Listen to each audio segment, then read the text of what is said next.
সব ফাঁস। ট্রাম্প আমাকে মাঠে নামতে দেয়নি। কেঁদে কেঁদে নিজ মুখে লাইভে দেখুন কি বলছে লাউতারো মার্টিনেজ। দর্শক, 2026 ফিফা বিশ্বকাপের ফাইনাল নিয়ে একের পর এক যে ভয়ঙ্কর, রোমহর্ষক এবং গা শিউরে ওঠার সত্য বেরিয়ে আসছে, তা হলিউডের কোনো ব্লকবাস্টার থ্রিলার মুভিকেও হার মানাবে। প্রধান রেফারির বুকফাটা কান্না, কোচ লিওনেল স্কালোনির ব্ল্যাকমেইলের শিকার হওয়ার মর্মান্তিক স্বীকারোক্তি এবং এমিলিয়ানো মার্টিনেজের বিস্ফোরক লাইভের পর পুরো ফুটবল বিশ্ব এমনিতেই ক্ষোভে ফুঁসছিল। কিন্তু এবার এমন এক মহাবিস্ফোরণ ঘটল যা স্বয়ং মার্কিন যুক্তরাষ্ট্রের হোয়াইট হাউস থেকে শুরু করে সুইজারল্যান্ডে ফিফার সদর দপ্তর পর্যন্ত কাঁপিয়ে দিয়েছে। ফাইনালে যখন স্পেনের বিপক্ষে 1-0 গোলে পিছিয়ে থেকে আর্জেন্টিনা ধুঁকছিল, যখন মাঠের 10 জন খেলোয়াড় ক্লান্তিতে মাটিতে লুটিয়ে পড়েছিল, তখন গ্যালারির কোটি কোটি সমর্থক হাহাকার করছিল, লাউতারো কোথায়? সুপার সাব লাউতারো মার্টিনেজকে মাঠে নামানো হচ্ছে না কেন? এতদিন সবাই ভেবেছিল এটি হয়তো কোচ স্কালোনির কোনো মারাত্মক ভুল সিদ্ধান্ত বা ট্যাকটিক্যাল ব্যর্থতা ছিল, কিন্তু না। দীর্ঘ নীরবতা ভেঙে এবার নিজের সামাজিক যোগাযোগ মাধ্যমে লাইভে এসে হাউমাউ করে কেঁদে পুরো বিশ্বের সামনে এমন এক ভয়ঙ্কর রাজনৈতিক ও মাফিয়া চক্রের সত্য ফাঁস করলেন লাউতারো মার্টিনেজ, যা শুনলে আপনার পায়ের তলার মাটি নিমিষেই সরে যাবে। লাউতারো সরাসরি আঙুল তুলেছেন মার্কিন প্রেসিডেন্ট ডোনাল্ড ট্রাম্প এবং তার বেটিং সিন্ডিকেটের দিকে। লাউতারো লাইভে এসে কি বলেছেন, কিভাবে মার্কিন প্রেসিডেন্টের একটি মাত্র নির্দেশ ডাগ আউটে বসে থাকা একজন বিশ্বমানের খেলোয়াড়ের স্বপ্ন চিরতরে চুরমার করে দিল। ভিডিওটি না টেনে একদম শেষ পর্যন্ত দেখুন, কারণ আজকের এই ভয়ঙ্কর সত্য আপনার রাতের ঘুম হারাম করে দেবে। গতরাতে সামাজিক যোগাযোগ মাধ্যমে লাইভে আসার পর লাউতারো মার্টিনেজের চেহারা দেখে বিশ্বের কোটি কোটি ভক্ত রীতিমতো চমকে উঠেছেন। চোখ দুটো নির্ঘুম রাত কাটানোর কারণে জবা ফুলের মতো লাল, চুল উস্কো খুস্কো এবং কণ্ঠ চরম হতাশা ও কান্নায় ভারী। লাইভ শুরু হতেই তিনি আর নিজেকে ধরে রাখতে পারেননি, শিশুর মতো ফুঁপিয়ে কাঁদতে শুরু করেন। তিনি বলেন, আমি আজ আর চুপ থাকতে পারলাম না। আমার দেশের মানুষ আমাকে ভুল বুঝেছে। তারা ভাবছে আমি হয়তো ইনজুরিতে ছিলাম বা দেশের হয়ে খেলতে চাইনি, কিন্তু সত্যটা হলো আমি সেদিন 100% ফিট ছিলাম। আমি মাঠে নামার জন্য পাগলের মতো ওয়ার্ম আপ করছিলাম। আমি যখন সাইড লাইনে দৌড়াচ্ছিলাম, তখন গ্যালারির হাজার হাজার সমর্থক আমার নাম ধরে চিৎকার করছিল। তারা আশায় বুক বেঁধেছিল যে আমি মাঠে নামলেই জাদুর মতো কিছু একটা ঘটবে। আমি নিজেও জানতাম আমি মাঠে নামলে গোল করতে পারবো, কিন্তু স্পেন তখন শারীরিক ও মানসিকভাবেও ক্লান্ত ছিল। কিন্তু আমি যখনই সাইড লাইনে গিয়ে দাঁড়াতে চাইলাম, তখনই ঘটলো সেই ভয়ঙ্কর ঘটনা।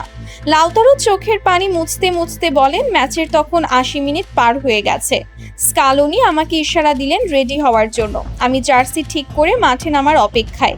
ঠিক সেই মুহূর্তে ফিফার 2 জন উচ্চ পদস্থ কর্মকর্তা এবং কালো স্যুট পরা কয়েকজন সশস্ত্র নিরাপত্তা কর্মী আমাদের ডাগ আউটের কাছে ছুটে আসেন।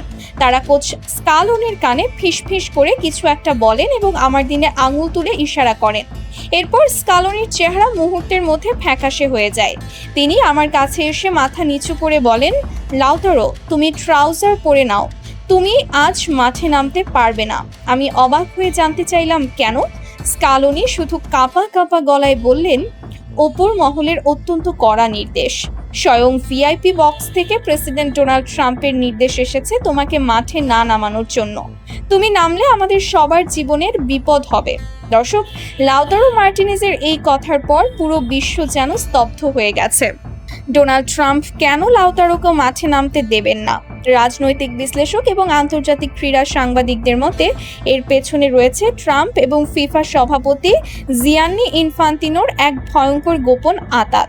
পুরো টুর্নামেন্ট জুড়েই ট্রাম্প নিজের ক্ষমতা জাহির করেছেন। ফোলারিন বালুগানের লাল কার্ড প্রত্যাহার করে শুরু করে ইরান দলকে ভিসা না দেওয়া, সবকিছুতেই ছিল ট্রাম্পের নগ্ন হস্তক্ষেপ। আর ফাইনালে লাউতারো মার্টিনেজ ছিলেন আর্জেন্টিনার তুরুপের তাস। বেটিং সিন্ডিকেট এবং ইউরোপিয়ান স্পন্সররা খুব ভালো করেই জানতো যদি শেষ 10 মিনিটের জন্য লাউতারো মাঠে নামেন, তবে তিনি যে কোনো মুহূর্তে গোল করে ম্যাচের সমীকরণ বদলে দিতে পারেন। আর তাতে বিলিয়ন বিলিয়ন ডলারের বেটিংয়ের হিসেব নিকেশ পাল্টে যেত। তাই স্পেনের জয় নিশ্চিত করতে এবং বেটিং মাফিয়ারদের স্বার্থ রক্ষা করতে ভিআইপি বক্স থেকে সরাসরি নির্দেশ দেওয়া হয়েছিল লাউতারোকে বেঞ্চে আটকে রাখার জন্য। ভিআইপি বক্সে বসে থাকা ট্রাম্প এবং তার বেটিং মাফিয়া বন্ধুরা তখন শ্যাম্পেনের গ্লাস হাতে উল্লাস করছিল, কারণ তারা জানতো লাউতারো মাঠে না নামলে তাদের মিলিয়ন মিলিয়ন ডলারের ফিক্সিংয়ের ছক শতভাগ সফল হবে। লাউতারো লাইভে চরম ক্ষোভ প্রকাশ করে বলেন, ফুটবল একটা সময় সাধারণ মানুষের খেলা ছিল, কিন্তু আজ এটি ধনিক শ্রেণীর আর ক্ষমতাধর রাজনীতিকবিদদের পুতুলে পরিণত হয়েছে। ডোনাল্ড ট্রাম্পের মতো মানুষরা ভিআইপি বক্সে বসে মদের গ্লাস হাতে নিয়ে ঠিক করে দেন কে মাঠে নামবে আর কে নামবে না। ফিফা আজ যুক্তরাষ্ট্রের হাতের পুতুল। যখন আমাকে বেঞ্চে বসিয়ে দেওয়া হলো, আমি ডাগ আউটের সিটে বসে নিজের চুল ছিঁড়ছিলাম। আমি দেখছিলাম মেসি ভাই ব্যথায় কাতরাচ্ছে, ডি পল ভাই দৌড়াতে পারছে না, আর আমি একজন স্ট্রাইকার হয়ে ডাগ আউটে বসে শুধু কাঁদছি। আমাকে মাঠে নামতে দেওয়া হয়নি, কারণ তারা জানতো আমি নামলে তাদের সাজানো নাটক ফ্লপ হয়ে যেত। ট্রাম্প এবং ফিফা আমাদের কাছ থেকে শুধু একটা ট্রফি কেড়ে নেয়নি, তারা আমার জীবন, আমার স্বপ্ন এবং আমার দেশের মানুষের আবেগ নিয়ে ছিনিমিনি খেলেছে। লাউতারো মার্টিনেজের এই বিস্ফোরক লাইভ ভিডিওর পর ফুটবল দুনিয়ার রীতিমতো সুনামি বয়ে যাচ্ছে। আর্জেন্টিনার রাজধানী বুয়েন্স আইরেস থেকে শুরু করে এশিয়া ও ইউরোপের সাধারণ ফুটবল ভক্তরা আজ একজোট হয়ে ফিফা এবং যুক্তরাষ্ট্রের এই চরম নোংরা রাজনীতির বিরুদ্ধে রাস্তায় নেমেছেন। ক্ষুব্ধ সমর্থকরা রাস্তায় টায়ার জ্বালিয়ে ফিফার দুর্নীতির প্রতিবাদ করছেন। সামাজিক যোগাযোগ মাধ্যমে ban FIFA, Trump ruined football এবং জাস্টিস ফর লাউতারো হ্যাশট্যাগুলো এখন গ্লোবাল ট্রেন্ডিংয়ের শীর্ষে অবস্থান করছে। অনেকেই বলছেন, যদি এই অভিযোগ সত্যি হয় তবে এটি শুধু ম্যাচ ফিক্সিং নয়, এটি আন্তর্জাতিক ফুটবলের ইতিহাসে সবচেয়ে বড় অপরাধ। একজন দেশের রাষ্ট্রপ্রধান কিভাবে অন্য দেশের খেলোয়াড় বদলির ওপর হস্তক্ষেপ করতে পারেন? দর্শক, লাউতারো মার্টিনেজের এই বুকফাটা কান্না এবং ডোনাল্ড ট্রাম্পের বিরুদ্ধে আনা এই ভয়ঙ্কর অভিযোগকে আপনারা কিভাবে দেখছেন?